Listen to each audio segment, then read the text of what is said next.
تم کو ہم نے 3 مرتبہ سمجھایا کہ بغیر اولاد مت مانگو، تمہارا حساب پورا ہو چکا ہے، تمہیں تیرا اب حساب کتاب سب کمپلیٹ تھا، تم نے زبردستی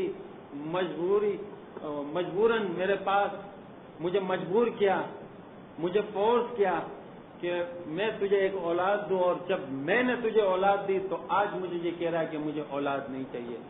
دیکھو بغت، تیرے اعمال کے اندر کوئی بھی مسٹیک نظر نہیں آتی تھی، تم نے اولاد مانگی، حقیقت میں تم نے اولاد نہیں مانگی بلکہ خدا کے پاس ایک عذاب مانگا ہے۔ یہ تیرے لیے رحمت نہیں لیکن رحمت ضرور ہے، اب اس عذاب کو تجھے نبھانا ہوگا۔ اگر اس اولاد کو تم نے تکلیف پہنچائی، اگر اس اولاد کو تم نے کہیں پھینک دیا، قیامت کے دن میں تجھے اس طرح پھینک دوں گا، میں تیرا حساب لوں گا، میں تجھ سے یہ پوچھوں گا کہ تم نے ایک انسان کے ساتھ کیا یعنی ٹریٹ کیا۔ بہرحال اس کے گناہ اس طرح بڑھتے گئے اور بعد میں بہت رویا، لیکن آخر میں امام نے ایک مرتبہ اس کے لیے فرمایا تھا کہ 1912 کے اندر جو تم نے مجھ سے اولاد مانگی تھی، اس وقت کے تیرے اعمال نامے اور آج کے اعمال نامے میں بہت فرق ہے، کیونکہ دونوں کے درمیان جو فاصلہ ہے ایک اولاد کی وجہ سے۔ 2 نیگرو، افریقن نیگرو اس اولاد کو پالتے تھے اور بعد میں اس کی وفات ہو گئی، اور اچھا ہی ہوا کہ ایسا ہوا۔ بہرحال زنزبار کے اندر ایسے بھی بہت لوگ اس وقت آئے تھے 1914 کے اندر، اور ان لوگوں نے بھی سوچا کہ ہم بھی اولاد مانگے، کوئی کروڑوں پتی تھا، کوئی اچھے خاصے مالدار تھے، لیکن جب یہ واقعہ ان کے سامنے پیش ہوا اور جب اس نے دیکھا کہ ایسی بات ہے تو سب لوگوں نے کان پکڑ کے توبہ کیا، اور اس طرح ہمیں بھی اس قسم کا ایک سبق ملتا ہے اس واقعے سے۔ اور بہرحال آج 1914 تک آئے اور 14 سال کی باتیں ہوئی، اور انشاءاللہ تیسرے لیکچر کے اندر ہم اس سے آگے بڑھیں گے اور اس سے بھی اچھی کلاس انشاءاللہ آپ کے تعاون سے لیں گے۔